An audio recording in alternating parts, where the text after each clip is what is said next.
말에 하는 행사인데 이태원에서 거기에 참여했다가 지금 151명이 사상자가 났다고 해요.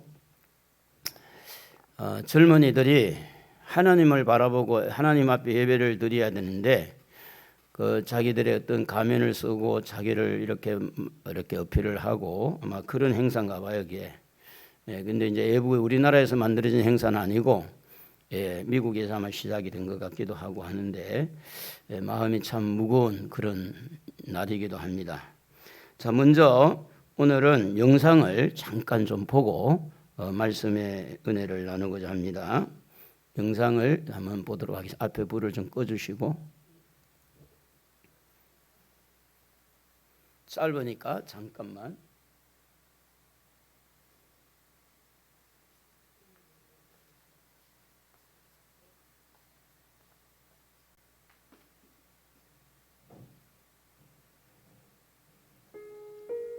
마음이 아름다운 사람. 송나라 법문공이 젊은 시절 관상쟁이를 찾아가서 자기가 재상이 될 수 있는지 관상을 보아달라고 하자 재상이 될 수 없겠다고 하는 것이다. 그러자 법문공은 재상이 될 수 없으면 의원은 될 수 있는지 보아달라고 했다.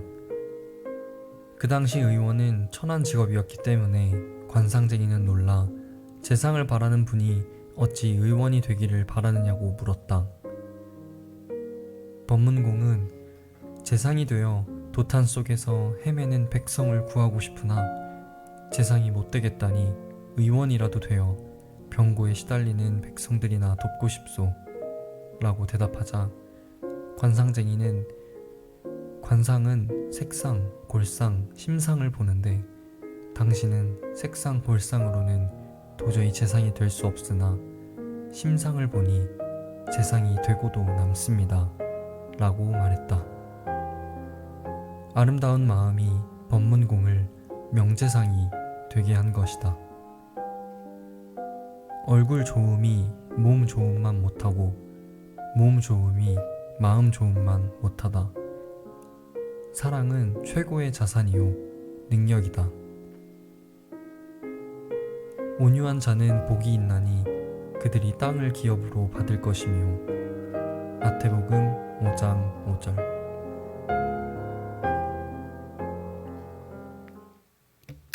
사람의 마음이 중요하고 또 그 마음 안에도 사랑이 너무너무 중요하다, 그런 의미가 영상을 통해서 우리가 깨닫게 됩니다. 사람은 자기 마음에 어떤 그런 감옥이 있다고 그렇게 말하는데 6가지의 감옥이 있다고 그래요. 그게 뭔가 하면 자기 도취의 감옥이 있다. 자기 도취. 자기는 이렇게 괜찮고 자기는 잘하고 있고 자기는 훌륭하고, 그러니까 자기라고 하는 그 감옥에 갇혀서 이 사는 사람을 자기 도취의 감옥이다. 그리고 비판의 감옥이 있는데 이 사람은 항상 다른 사람의 잘못된 것, 단점만 보고 이렇게 흉을 보거나 비판하기를 좋아하는 이 비판의 감옥이 있다고 그래요. 그리고 절망의 감옥이 있는데 이 절망의 감옥은 항상 세상을 부정적으로 바라보고 불평하고 원망하고 또 누구누구 때문이다 이러면서 절망하는 감옥이 있다고 그럽니다. 그리고 이제 과거 지향적인 감옥이 있는데 옛날에 그때가 좋았는데 하고 현재를 비관하고 현재는 별로다. 그래서 옛날이 참 좋았다. 그래서 과거에 이렇게 과거 지향이 과거의 그 기억을 살려서 거기에 갇혀 있는 감옥을 말하기도 합니다. 그리고 선망의 감옥이라고 있는데 이것은 내 떡의 소중함보다는 남의 떡만 크게 보는 것. 자기가 이만큼 복을 받고 잘 돼 있는데도 불구하고 남의 것만 자꾸만 쳐다보고 사는 사람. 그리고 마지막 6번째는 질투의 감옥인데 남이 잘 되는 것을 보면은 괜히 배가 아프고 헐뜯고 싶어지는 그 마음을 이 질투의 감옥이라고 그랬어요. 심리학자 케이치퍼 노이드라고 하는 이 사람이 이렇게 말을 했는데 이 6가지 감옥에서 벗어나지 아니하면 행복할 수가 없다라고 그렇게 말을 했습니다. 여러분은 어떻습니까? 여러분은 지금 행복하시면 아멘 해봅시다. 그래도 몇 사람 있는 것 같아요. 근데 억지로 할 필요는 없어요. 여러분 마음이 허락한 범위 안에서 난 정말 행복하다.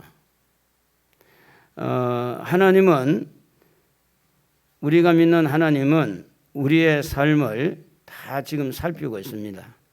7뼈를 잡고 7 촛대 사이를 거니시는 그 예수님이 여러분 사이를 거니면서 여러분을 다 들여다보고 있죠. 여러분의 마음을 들여다보고 있고 여러분의 생각을 들여다보고 있죠. 여기에 하는 예수님이 여러분에게 복을 줘야 되는지 여기에 책망을 줘야 되는지 들여다보고 있다는 겁니다.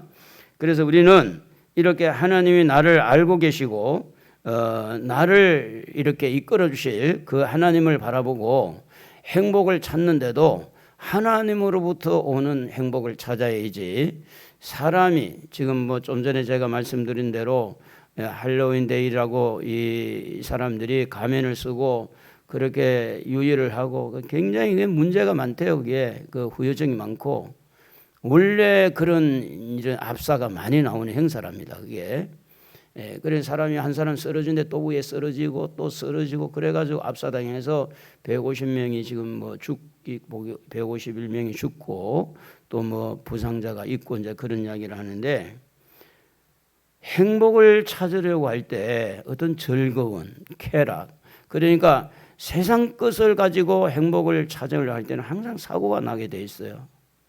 우리 아침에 저녁으로 자다 보면 여기 앞에 도로에서 그 오토바이가 보통 세게 달린 게 아닙니다.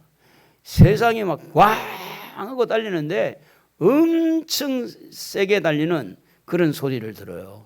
그러니까 뭐 200km 이상 넘는지는 모르겠는데 막 날아가는 소리가 들려요. 그런 사람은 그것을 통해서 즐기는 거죠. 요즘에는 게임을 하면서 즐기는 사람도 있고 또 어떻게 보면 놀이문화, 뭐 여행 가는 거, 뭐 온갖 것들이 행복을 추구하고 있는 그런 일들이 많이 있는데 오늘 여러분의 마음이나 저의 마음이나 세상 것으로 채워서 되어지지 않습니다. 우리 한번 따라합시다. 하나님으로 채워져야 된다.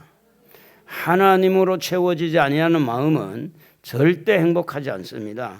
그래서 7뼈를 잡고 7 촛대를 다니시는 그 예수님이 이 에베소 교회에 대해서 편지를 하는데 내가 너를 안다. 이렇게 안다는 말로 써요. 안다. 그러니까 이제 에베소 교회 같은 경우는 3단계로 말씀을 했어요. 첫째는 예수님이 칭찬하는 내가 너희들을 아는데 이런 부분은 칭찬할 만하다. 칭찬의 단계. 장점이에요. 장점. 그리고 이제 책망하는 단계. 그거는 단점을 말합니다. 그리고 거기에서 잘 이기게 되어지면 이 나군에 있는 생명가를 주겠다는 3가지 3단계로 말씀을 하고 있는데 오늘 여러분 우리가 이게 하나님을 믿고 하나님을 섬길 때는 항상 조심해야 될 일은 뭐냐 하면 이 마음 씀씀이를 조심해야 돼요. 하나님은 마음까지 들여다보고 있어요. 생각하는 것까지도 하나님은 체크하고 있는 거예요. 그런데 우리는 하나님이 그냥 안 보인다고 생각하는 거 이렇게 마음 먹는 거 이렇게 함부로 해서 될 일이 아닙니다. 그래서 시편 기자는 시편 139편 2절에 보면 주께서 내가 안고 일어섬을 아시고 물리서도 나의 생각을 밝히 아시오며 하나님은 우리의 생각을 하나님 밝히 안다. 환하게 비춰서 생각을 안다. 무슨 생각을 하고 있는지 안다 그 말이에요. 무슨 마음을 먹고 있는지 안다는 거예요. 하나님으로 만족하지 못하고 있는 그 마음도 알고 하나님으로부터 만족한 마음을 가지고도 알고 아는 거예요. 제가 이제 우리 권사님들 청와대 모시고 지난 목요일 날 갔다 왔는데 사실은 고민을 굉장히 많이 했어요. 왜냐하면 연세가 이제 다 많으니까 옛날 같으면 뭐 어디 가자 해가지고 그냥 뭐 2박 3일이고 옛날에는 3박 4일까지 갔다 왔으니까 저기 뭐 밑에 뭐 이 전라도 쪽으로 경상도 다 돌고 그랬는데, 근데 지금은 이제 걷는 것이 많이 불편하다 보니까 굉장히 조심스러웠어요. 그래도 다행히 청와대를 한 바퀴 다 돌았으니까 얼마나 감사해요. 우리 정홍영 권사님이 제일 걱정이 됐었는데, 근데 뭐 제일 잘 걷더라고. 그날은 언덕을 조금 걸을 때 조금 힘들었지만 그래 너무 감사했어요. 그래서 그래도 한번 이렇게 갔다 오니까 마음이 그래도 뿌듯하고 좋은 그런 감정을 가졌는데, 근데도 불구하고 청와대를 보든 뭘 보든 우리 마음을 만족해 줄 수가 없어요. 왜 그런 줄 아세요? 우리 마음은 하나님으로 만족해야 된다, 그런 이야기입니다.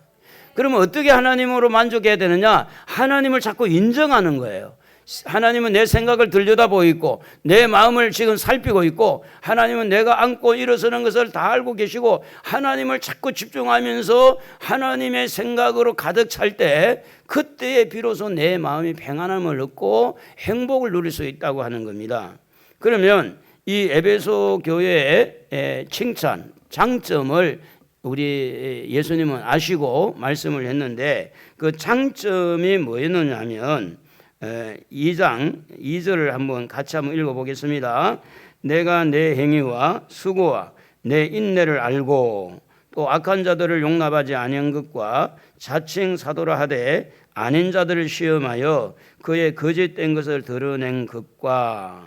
여러분, 에베소 교회 성도들이 어떻게 신앙생활을 했느냐 하면, 이들은 굉장히 수고를 많이 했고 인내를 가지고 예수를 믿는 믿음 때문에 참고 잘 이렇게 믿음을 지키기 위해서 굉장히 믿음에는 수고가 항상 따르는 겁니다.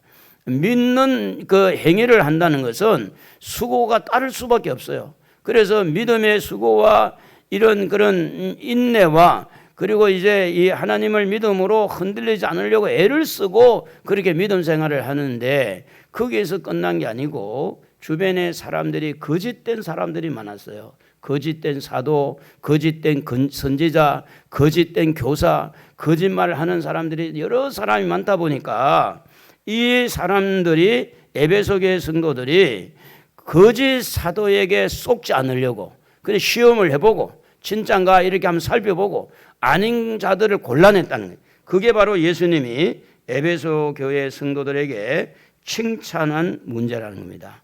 여러분, 믿음의 그 세계에서 하나님을 믿고 내가 힘들어도 하나님을 믿고 천국을 믿고 내가 지금은 어려워도 나중에 잘 될 줄로 믿고 이렇게 오늘을 이렇게 견딘다는 것은, 인내한다는 것은 그 수고하지 않고는 땀 흘리지 않고 넘어갈 수가 없어요. 안 그러면 좌절하고 실망할 수밖에 없으니까. 그런데 이것만 해도 굉장히 힘든데, 내면의 세계에서 내가 지금 환난을 당하고 핍박을 당하고 살기가 막 이렇게 먹고 살기도 어려운 이런 여건 속인데도 불구하고 여기서 끝인 게 아니라 하나님에 대해서 거짓말을 하고 말씀을 가지고 거짓말을 하고, 이렇게 거짓말하는 사도와 선지자와 거짓된 자들을, 적그리스도를 골라내는 이 일을 하는 것이, 예부적으로 오는 이런 시험을 이기는 것은 그렇게 만만치 않습니다. 그렇기 때문에 이들에게는 뭐가 있어야 되느냐 하면 분별력이 있어야 됐다고 하는, 분별력이. 여러분, 날씨가요 아침에 불구스름하고 약간 흐리면 그날 날씨가 어떻다고 그래요? 어떻다고? 오늘 비가 오겠구나 이러잖아요. 그래서 예수님이 이렇게 말했어요. 마태복음 16장 3절에 보면 아침에 하늘이 붉고 흐리면 오늘은 날이 굳겠다 하나니 너희가 날씨는 분별할 줄 알면서 시대의 표적은 분별할 수 없느냐. 여러분, 우리가 이 땅에 사는 동안에 끝까지 천국 가는 그날까지 분별하고 살아야 돼요. 우리가 많은 사람이 간다고 해서 그게 다 좋은 길은 아니잖아요. 또 많은 사람들이 성공했다고 해서 모든 사람이 성공하는 길은 아니잖아요. 그래서 우리는 분별을 해야 돼요. 경찰서장으로 근무하다가 퇴직을 냈어요. 그런데 퇴직금을 이제 좀 받았는데 어떻게 사기꾼이 그 냄새를 맡아가지고 경찰서장 했던 사람에게 와가지고 여기 투자해라 그래. 그래가지고 홀딱 사기를 당했다는 그런 이야기를 해요. 희한하게 냄새를 잘 맡는다는 거예요, 사기꾼들은. 그런데 경찰서장이 분별력을 가지고 있었다면 사기를 안 당할 거 아니에요. 분별력이 부족하다 보니까. 그런데 여러분 사는 데는 성공하고 실패하고 이것도 떠나서 다른 사람에게 피해를 안 당하려면, 사기를 안 당하려면 뭐가 있어야 되느냐? 분별력이 있어야 된다. 로마서 12장 2절에도 보면 하나님의 뜻이 무엇인지 분별하라 그렇게 말합니다. 고린도전서 12장 13절에도 보면 영적인 것은 성령으로, 영적인 것은 영적인 것으로 분별하느니라. 그 분별에 대한 말씀이 많아요. 고린도전서 2장 14절에 보면 이런 영적인 일은 영적으로 분별이 되기 때문에 성령을 통하지 아니하고는 분별되지 못한다. 그래서 거짓 선지자인지 거짓말인지 진리인지 성공할 건지 실패할 건지 이것을 분별하는 첫째는 뭐냐면 말씀이에요. 말씀을 가지고 분별합니다. 그리고 성령을 통해서 분별하는 거예요. 이것이 분별이 잘 되는 사람은 실패를 하지 아니하고 또 좌절을 하지 아니하고 그렇게 분별을 하는데, 그런데 여러분에게도 분별이 있어서 오늘까지 여기저기 부딪히면서 여기까지 살아온 줄로 믿습니다. 만약에 여러분도 분별이 없었다면 어떤 사고가 일어나고 문제가 일어나죠. 운전을 하는 사람이 운전할 때 이 분별력이 없으면 어디 가서 툭 들이받아가지고 사고가 날 수 있잖아요. 그러니까 시집을 가고 장가가는 사람들이 분별이 없으면 시집 가서 어떻게 살지? 분별, 직장에 들어간 사람이 직장에서 생활하는 분별이 없으면 어떻게 직장 생활할지. 그래서 우리에게도 분별이 있어야 되는데 그것은 거짓으로부터 우리를 보호하고 적거짓으로나 또 거짓된 선지자를 통해서 잘못되어진 가르침에서 우리를 보호하는 것이 뭐냐 하면 분별력이라고 하는 겁니다. 그런데 사실은 우리가 많이 이렇게 분별을 해보면 어떤 사람은 참 지혜롭게 분별을 잘하는 사람이 있더라고요. 분별을 잘하는 사람이 있는가 하면 참 어떤 사람은 분별이 또 안 되는 사람이 있는 거야. 안타까울 정도로. 그러니까 이 분별은요 그냥 되는 게 아니라 뭐와 같이 해야 되느냐면 지혜와 같이 분별이 돼야 돼요. 누가 꿈을 꾸어가지고 꿈 이야기가 나왔어요. 아, 죽는 꿈을 꿨네. 아이고 당신은 죽겠습니다. 이렇게 분별을 할 수도 있잖아요. 그런데 지혜가 있어요. 지혜가 플러스가 된다면 사람은 언제나 죽게 돼 있는데 죽음을 준비를 하라고. 언제 죽을지 모르니까. 어제도 압사당한 그 사람들이 어제 죽기 위해서 이태원 갔겠어요? 그들 절기로 간 건데.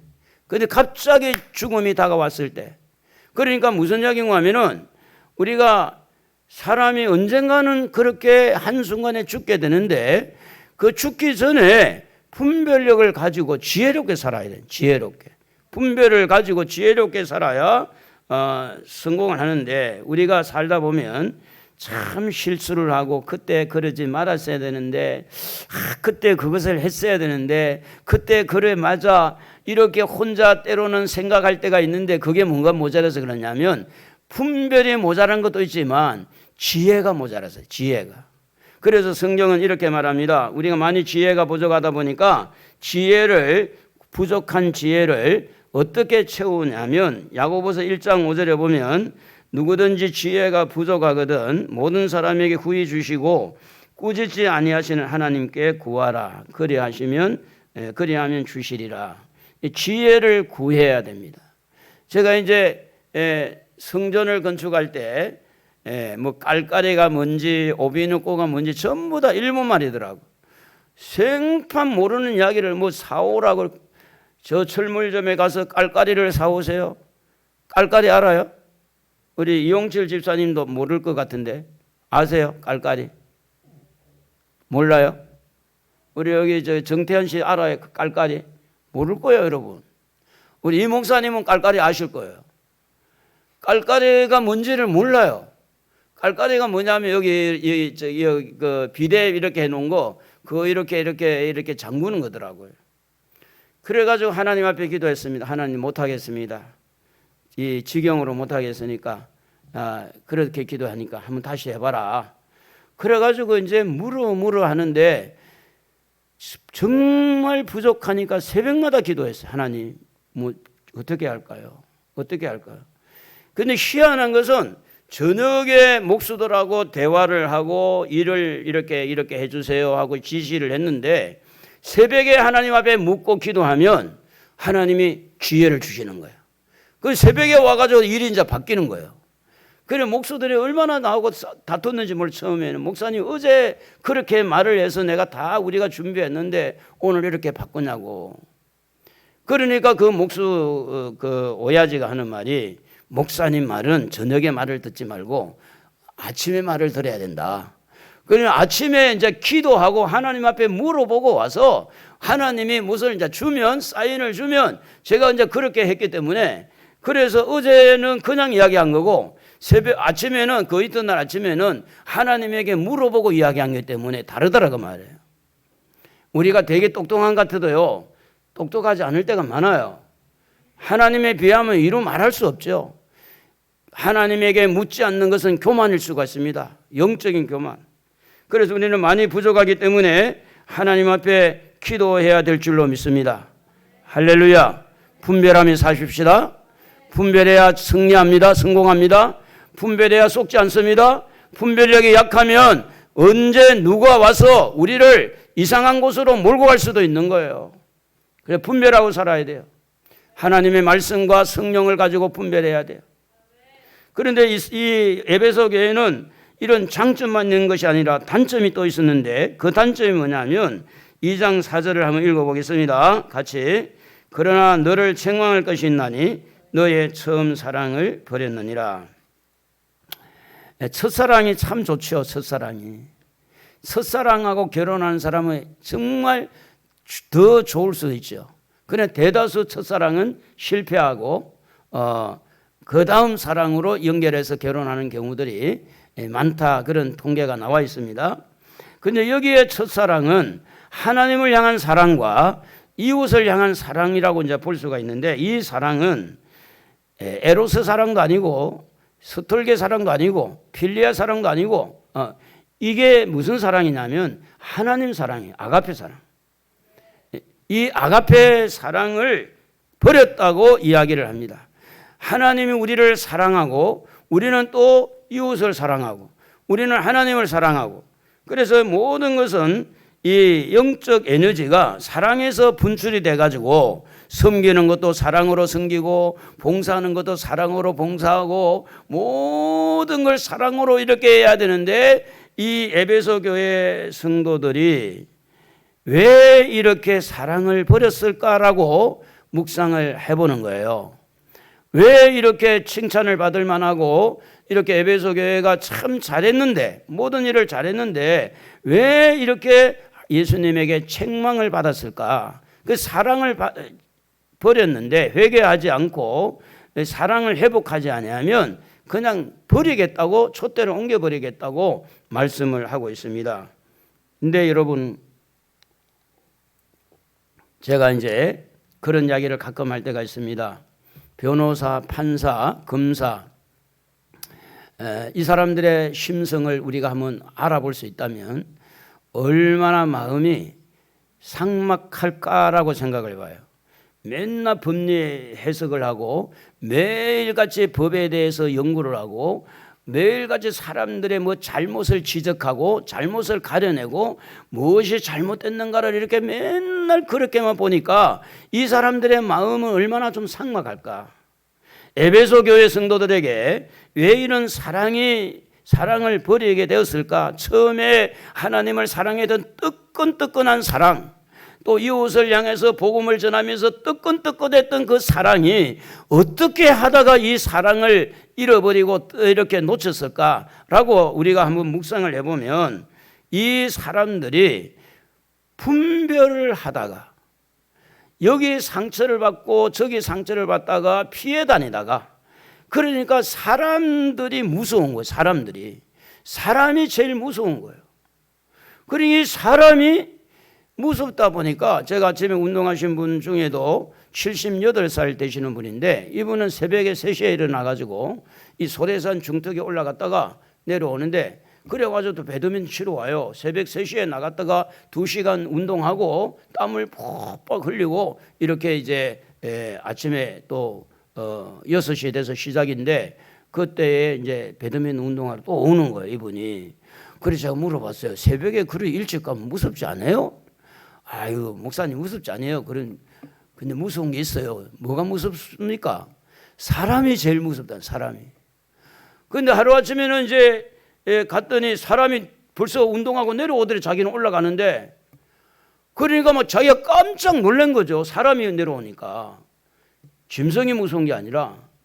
근데 사람이 무섭다는 것은 사람은 사기를 치기도 하고 도둑질을 하기도 하고 사람을 죽이기도 하고 사람을 속이기도 하고 이렇게 하니까 사람이 무섭다.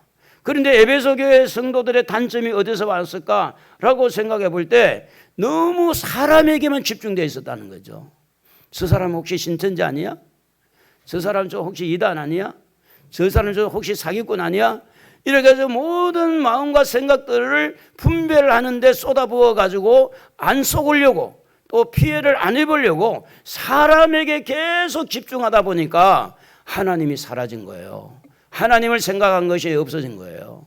하나님을 사랑하고 이렇게 하나님을 의지해야 되는데 너무 사람에게 또 다른 말로 말하면 우리가 흔히 물질에 돈에 너무 빠져가지고 하나님을 바라보지 않고 늘 돈에만 집중하다 보니까 자기도 모르는 사이에 처음에 하나님 앞에 은혜 받고 그 따뜻했던 정말 그 은혜를 이렇게 다 쏟아버리고 그냥 빼다기만 남는 것처럼 이렇게 삭막한 마음을 가지고 그래서 그 마음에 사랑이 식어지거나 사랑이 굳어지거나 그러니까 사랑을 잃어버리는 이런 일들이 올 수가 있다라는 것을 우리는 추측을 할 수가 있는 겁니다.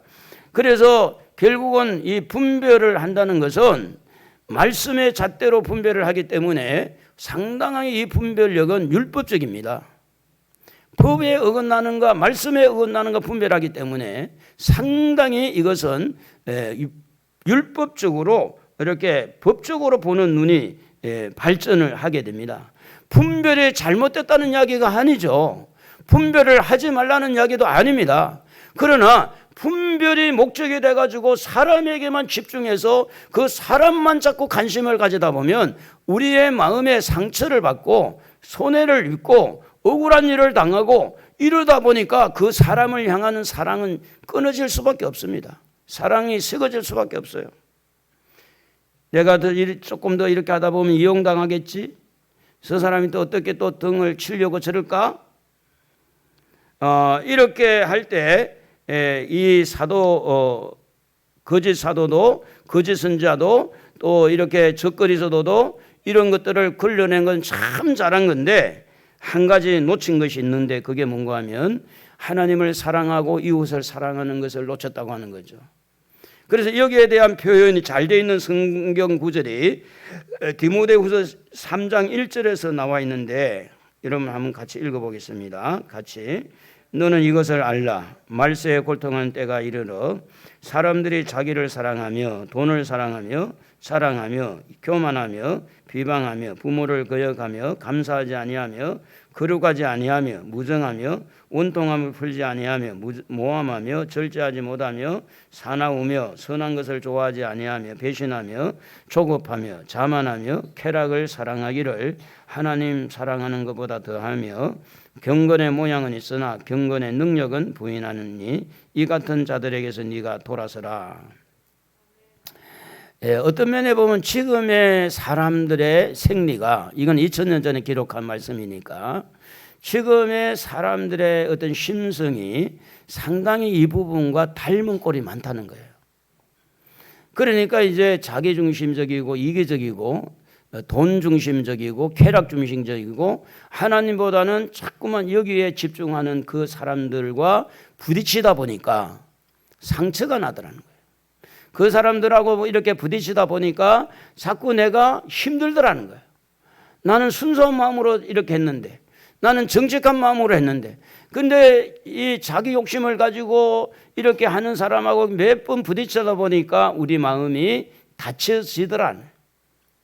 우리의 마음이 자기도 모르는 사이에 그 사람들에게 더 이용당하지 않으려고, 피해를 안 보려고 조심스럽게 하다 보니까 처음에 가졌던 순수한 마음, 순수한 사랑, 따뜻한 그 성, 우리나라로 말하면은 이 정문화라고 하는 정문화.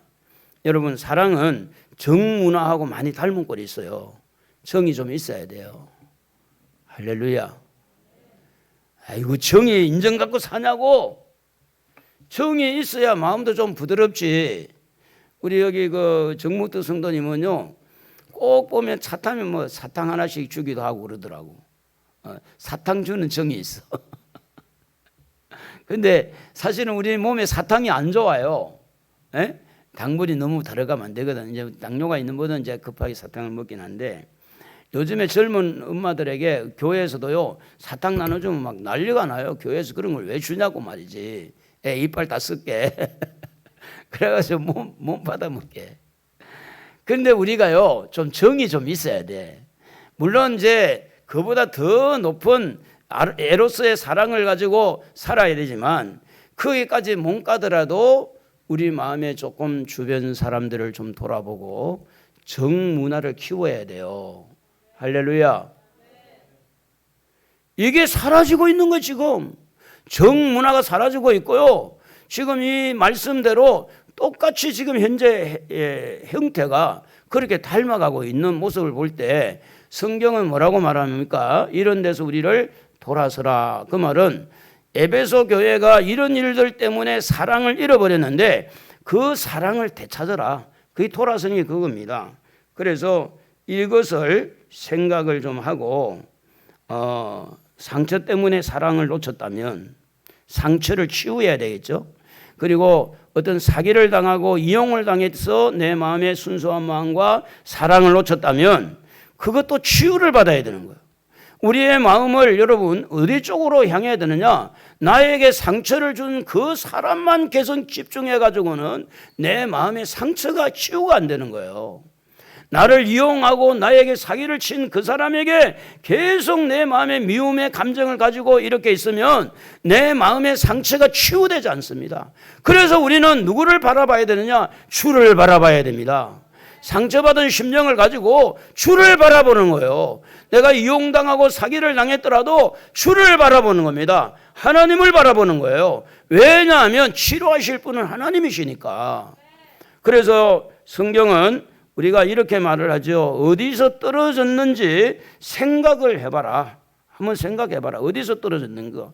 내 마음에도 사랑이 좀 뜨거웠을 때가 있었는데, 정말 순수한 사랑이 있었는데 그 사랑이 어디서 식어지고 어디에서 사랑을 놓쳐버렸고 어떻게 해서 사랑을 버렸는지, 이거 한번 좀 생각해봐라.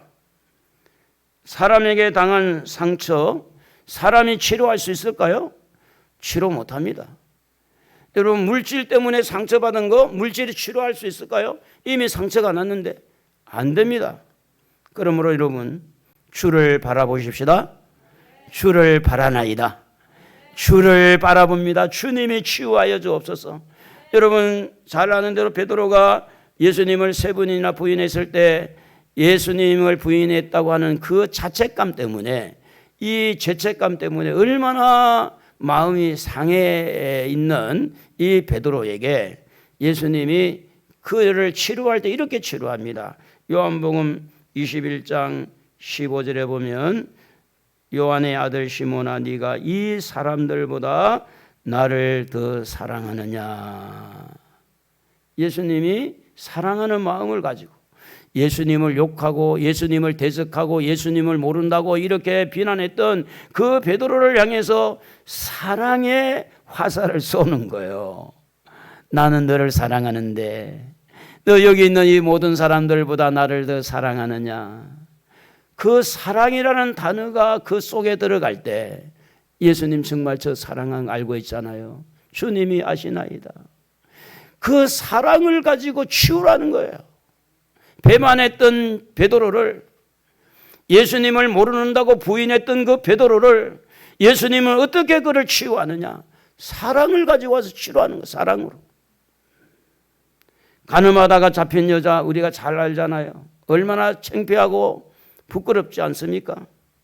그런 이 여인에게 요한복음 18장 11절에 보면 나도 너를 정죄하지 아니하노니 가서 다시는 죄를 범하지 말라. 예수님은 이 여인을 용서함으로, 사랑함으로, 허물을 덮어줌으로 이 여인의 마음의 아픔의 상처를 치유하더라는 겁니다. 우리가 베드로처럼 예수님을 부인하지 않았을지라도, 또 가늠하다가 잡힌 여자처럼 큰 그런 허물이 없을지라도 자잘한 그런 일들 때문에 우리들의 마음에도 때로는 자책감에 눌리기도 하고, 때로는 미안하기도 하고, 죄스럽기도 하고, 이런 부분에 상처받은 마음 때문에 순수한 사랑이 식어질 때 주님은 우리에게 사랑으로, 용서로 치유하는 줄로 믿습니다.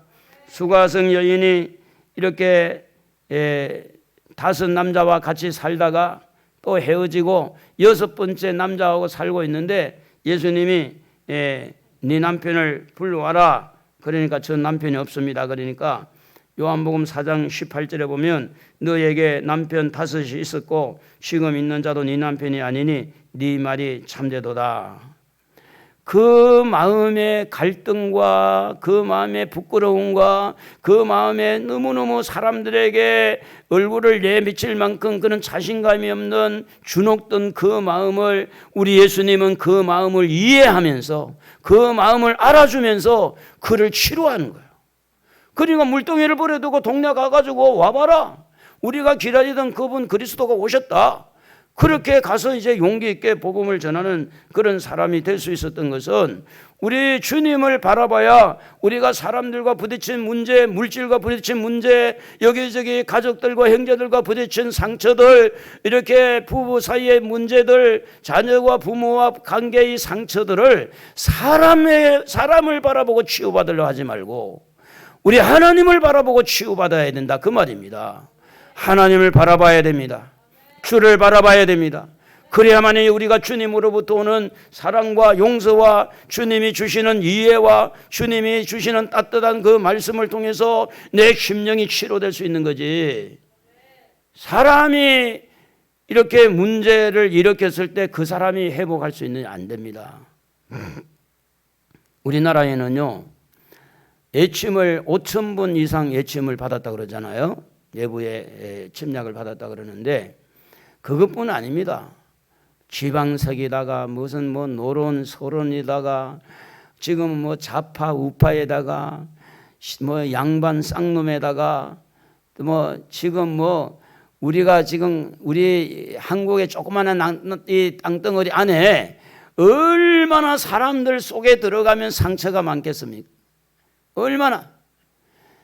어떤 경우에 해도 안 되고 실패해서 상처, 어떤 일은 잘 됐는데 또 이게 안 돼서 상처, 이렇게 상처받은 이 마음을 여러분 사람을 바라봐 가지고는 절대 치유 못 받습니다.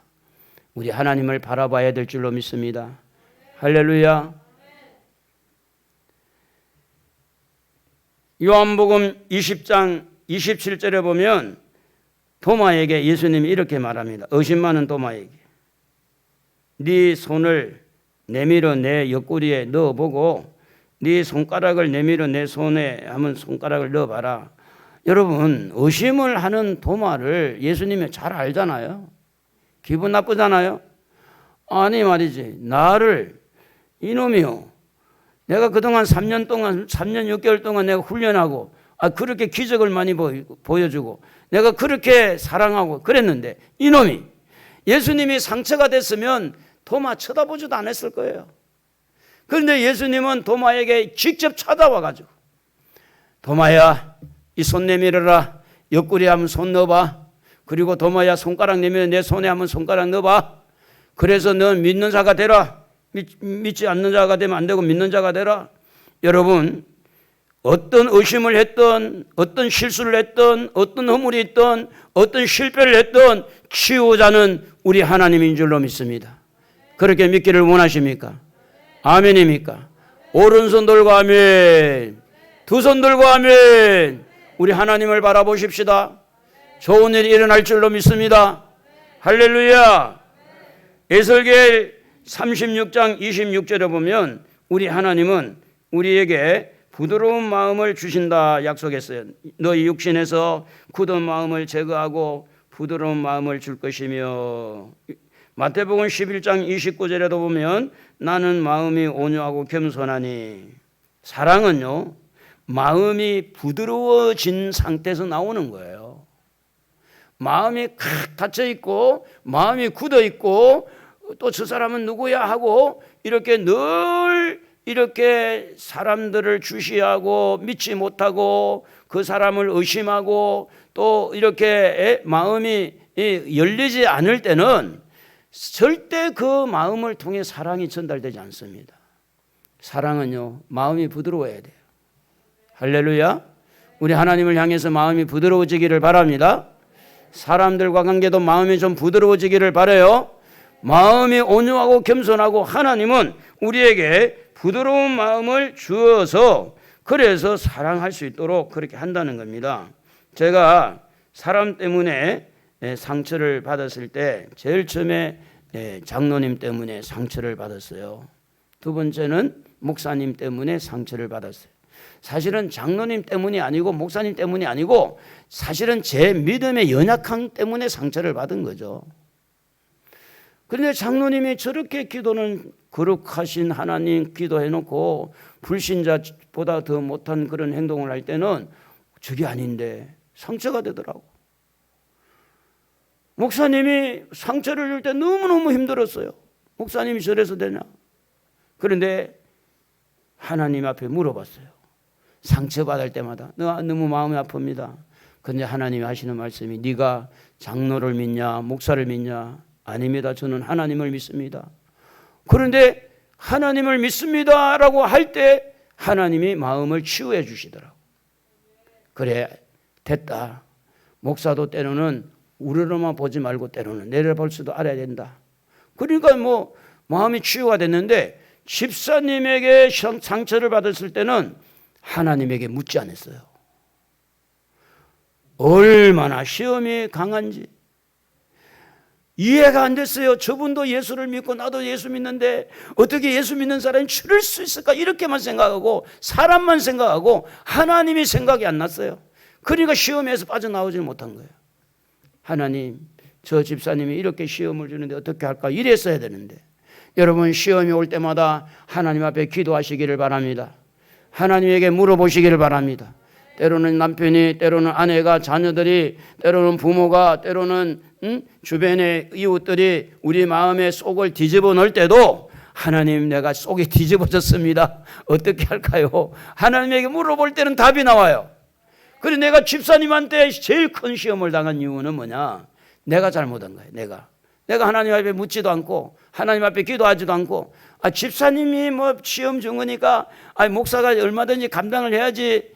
그러다가 시험에 빠졌잖아요. 교만해서. 여러분도 어떤 면에 보면 무기력하고 어떤 면에 보면 여러분의 신앙의 색깔이 순수하지 못하고 여러분의 마음이 따뜻하지 못한 이유가 뭘까요? 에베소 교회 성도처럼 처음에 그 사랑을 놓쳐버리진 않았을까요? 여러분 처음에 따뜻한 그 마음 여러분의 뭔가 좀 굳어지고 여러분의 환경을 통해서 여러분의 마음이 닫혀지진 않았는지 교회를 봉사하는 것도 너무나 억지고 예배를 드리는 것도 너무 뻑뻑하고 내가 막 굉장히 막 이런 뭘 준 것처럼 사랑하는 마음이 있으면요 준 것처럼이 아니라 주고 싶은 거예요. 드리고 싶은 거예요. 사랑하는 마음이 뜨거워지면요 그들의 피로를 채워주고 싶지. 이거 지난번에 해봤는데 알아주지도 않는데 뭐 이제 할 필요가 없어. 그게 아닙니다.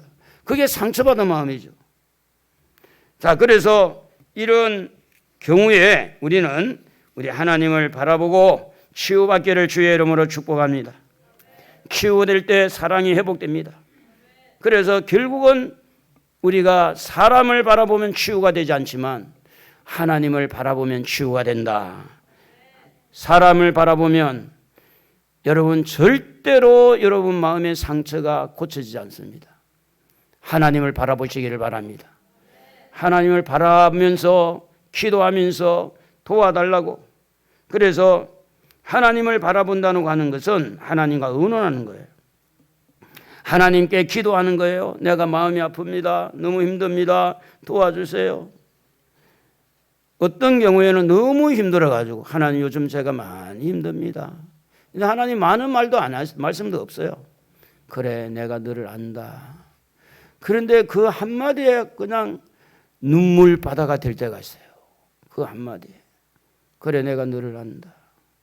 여러분 마음의 상처는 가득 차 있는데 하나님을 찾는 시간은 쥐꼬리만 하고 마음의 상처는 너무너무 큰데 그냥 그것을 안고 견뎌보려고 하니까 여러분 얼마나 힘들겠어요. 그러지 마시고 교회 올 때마다 우리 하나님 앞에 좀 여러분의 마음의 아픔을 내어놓고 의논하시기를 바랍니다. 물어보시기를 바랍니다. 너무 힘듭니다. 너무 어렵습니다. 그래서 사실은 이 에베소 교회 성도들이 다 잘했는데 그 잘하다가 남은 후유증이 뭐냐면 사랑을 버린 거예요. 후유증. 분별하다가 거짓된 사도를 분별하다가 그것 때문에 어떤 면에 보면 중요한 사랑을 놓쳐버린 거죠. 그래서 주님은 말씀합니다. 회개하고 돌아서라고 말합니다. 아무리 잘한 거 있어도 사랑이 없는 사람은 책망의 대상이 된다는 거죠. 그래서 여러분 우리는 하나님 앞에 사랑이 식어진 것, 또 사랑이 굳어진 것, 우리가 사랑을 하지 못한 것에 대해서 우리는 인정하고 시인할 필요가 있습니다. 예전보다는 많이 좀 문제가 있었음을 우리는 고백할 필요가 있습니다. 그래야 회개할 기회를 얻죠.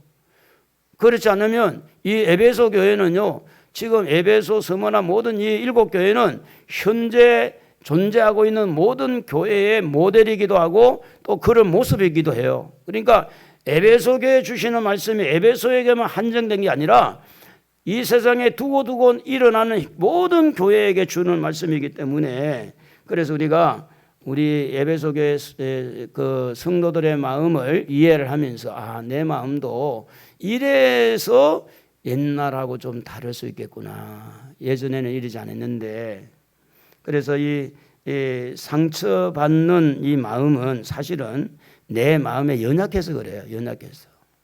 어떻게 좋게 말하면 순수해서 너무 정직해서 상처를 받는다고 말할 수 있겠지만 사실은 내 마음이 연약해서 상처를 받는 거예요.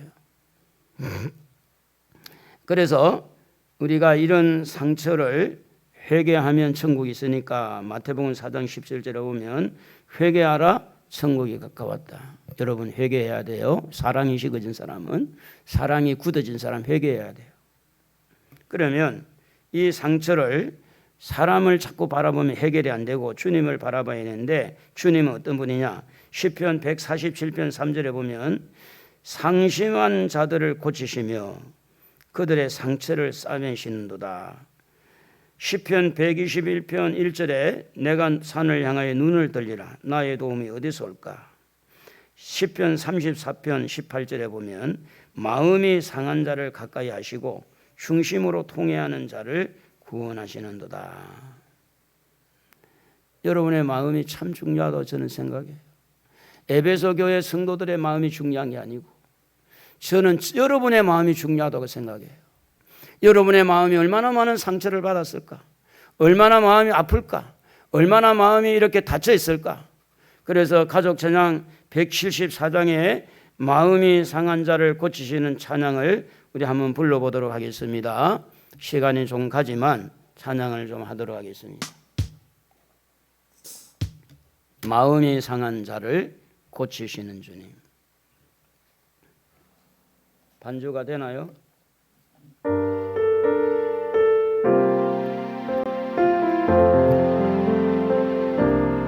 마음이 상한 자를 고치시는 주님 하늘의 아버지 날 주가 나소서. 주의 길로 인도하사 자유케 하소서. 주 일을 행하사 구원케 하소서. 오예 주리고 목이 마르니 성령의 기름 부어소서. 오예 주리고 목이 마르니 성령의 다시 한번 합니다. 마음이 상한 자, 마음이 상한 자를 고치시는 주님, 하늘의 아버지 날 주가 나소서. 주의 길로 인도하사 자유케 하소서. 새 일을 행하사 구원케 하소서. 오예 주리고 목이 마르니 성령의 기름 부어소서. 오예 주리고 목이 마르니 내장을 세워 주소서. 중요한 것은 사랑이 회복돼야 돼요. 세상이 이러니까 이렇게 살자 이렇게 만들면 안 됩니다. 성도들은요 좀 순수해야 돼요. 정말입니다. 순수하고 진실하고 정직해야 돼요. 순수하고 정직하고 진실해서 천국 가는 건 아니나 사랑은 여기서 나오기 때문에 그래요. 여기서 하나님의 은혜를 기억하고, 그래서 중요한 것은 뭐냐면 초점이 문제입니다. 초점. 어디에다가 초점을 둘 것이냐. 사람에게, 돈에게, 아니면 하나님에게 초점을 둘 거냐. 이 초점의 문제예요. 그 초점이 사람에게 가 있으면 절대 안 됩니다. 우리가 사람을 만나서 살아가고 있지만 항상 우리의 영의 세계에서는 하나님에게 초점을 맞추고 또 관심, 하나님에게 관심을 가지고, 여러분에게 필요한 물질도 여러분에게 좋은 그런 이웃도 다 필요하지만 그러나 그 물질 때문에 속상하잖아요. 그 물질이 여러분의 마음을 아프게 했잖아요. 여러분의 좋은 이웃이 여러분의 마음을 아프게 했잖아요.